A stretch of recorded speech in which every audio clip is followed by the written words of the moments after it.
Assalamualaikum warahmatullahi wabarakatuh. Shalom, Om Swastiastu, Namo Buddhaya, Salam Kebajikan. Yang terhormat Dewan Juri, saya Firza Sabinda Cahani, delegasi dari SMA Negeri 3 Rangkas Bitung sebagai Dewan Oposisi yang tentu saja menolak adanya mosi perdebatan kita pada hari ini, yaitu Dewan ini percaya bahwa orang tua dari anak yang memiliki bakat dalam bidang seni berkewajiban untuk memaksimalkan potensi anaknya. Sebelum memasuki ranah argumen saya, izinkan saya menyanggah beberapa pernyataan rancu dari Dewan Pemerintah yang menyatakan bahwa anak akan difokuskan pada kursus biola dan selanjutnya untuk mendorong anak mengikuti perlombaan seni dalam upaya peningkatan dan menumbuhkan koneksi untuk mendorong anak bekerja di dalam bidang seni. Yang dimana memasuki poin argumen saya yang pertama, yaitu krisisnya ekonomi keluarga di Indonesia. Pendidikan dikatakan semakin mahal ketika meningkatnya biaya yang harus dikeluarkan oleh orang tua, sehingga seakan-akan sekolah diprivatisasikan. Hal ini juga memicu adanya diskriminasi dalam pendidikan itu sendiri, di mana tidak semua kalangan bisa mendapatkannya bagi masyarakat yang berada di kalangan ekonomi menengah ke bawah tentunya. Mahalnya biaya pendidikan, apalagi di dalam bidang seni, membuat para orang tua harus berpikir ulang untuk melanjutkan anaknya ke jenjang yang lebih tinggi, terlebih dalam bidang seni. Yang dimana dalam kasus ini, rendahnya dukungan terhadap kesenian pula menurut Hamid disebabkan oleh beberapa faktor. Yang pertama, minimnya pengetahuan dan kesadaran masyarakat mengenai fungsi seni dan budaya. Kesenian dianggap tidak memiliki dampak secara langsung terhadap perbaikan hidup masyarakat. Dikutip dari survei yang dilakukan Public Interest Research and Advocacy Center tentang perilaku menyumbang masyarakat, dukungan untuk sektor kesenian berada di level bawah, perlu Anda garis bawahi saudara. Yang kedua, menurut perwakilan Bank Sulselbar, kesenian dinilai belum mampu memberikan umpan balik bagi perusahaan. Oleh karena itu, Bank Sulselbar lebih memprioritaskan bantuannya pada pembangunan infrastruktur ketimbang kesenian. Yang kedua, kapasitas seniman dalam menggalang dukungan untuk pendanaan aktivitas berkesenian masih sangat minim. Hal ini disebabkan manajemen organisasi seni yang kurang rapi, seperti belum memiliki akta berbadan hukum, nomor pendudukan wajib pajak, serta laporan dan perencanaan aktivitas berkesenian yang belum terukur. Bagi seniman-seniman muda yang menguasai teknologi digital, dukungan bisa saja dilancarkan melalui media sosial memang. Akan tetapi, bagi seniman generasi tua yang fokus kepada seni tradisi dan umumnya memiliki patron pendanaan, dukungan melalui teknologi digital agak sulit dilakukan. Dan contoh yang ketiga adalah Rich Brian yang lebih dikenal di Amerika dibandingkan di Indonesia, karena genre musik yang dibawakan oleh Rich Brian adalah rap yang dimana masih kurang familiar di telinga masyarakat Indonesia.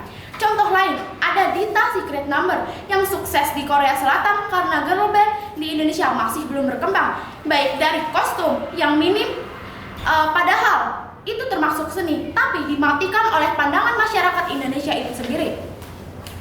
Selanjutnya,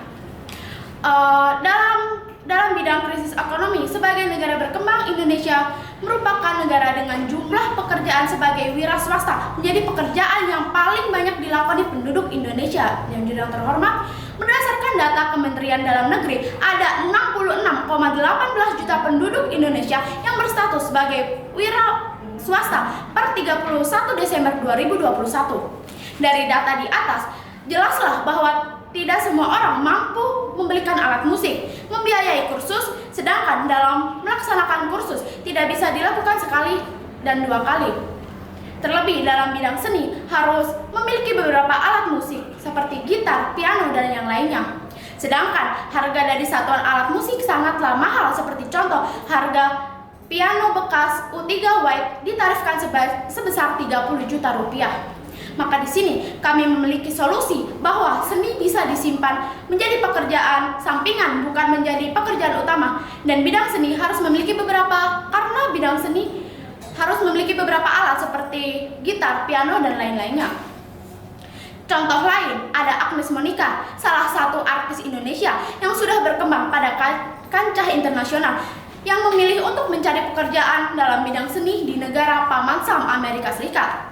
Hal ini dikarenakan belum memadainya alat-alat musik yang memadai dan pemerintah belum sepenuhnya mendukung. Selanjutnya ada Anggun C. Sasmi yang melebarkan sayapnya di negeri Prancis. Dan pemulihan negara setelah COVID-19 yang tercatat dalam Kementerian Keuangan Republik Indonesia baru mencapai angka 2,97%. Selanjutnya, minimnya pendanaan aktivitas seni selama 5 tahun terakhir seperti yang dikutip dari buku Filantropi di Indonesia, Mengapa Tidak Untuk Kesenian?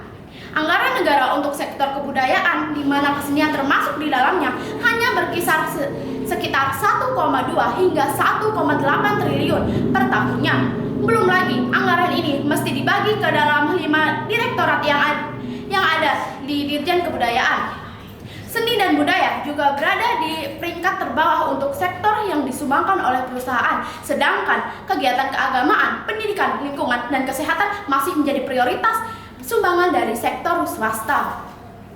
Disebutkan pula pembiayaan kesenian dari masyarakat baik individu maupun kelompok juga terbilang minim Dewan Juri yang terhormat. Sebagian besar masyarakat lebih memilih untuk memberikan pendanaan untuk urusan lingkungannya, pelayanan sosial, pendidikan, kesehatan, dan olahraga. Lagi-lagi dari survei yang dilakukan Public Interest Research and Advocacy Center tentang perilaku menyumbang masyarakat, dukungan untuk sektor kesenian berada di level bawah.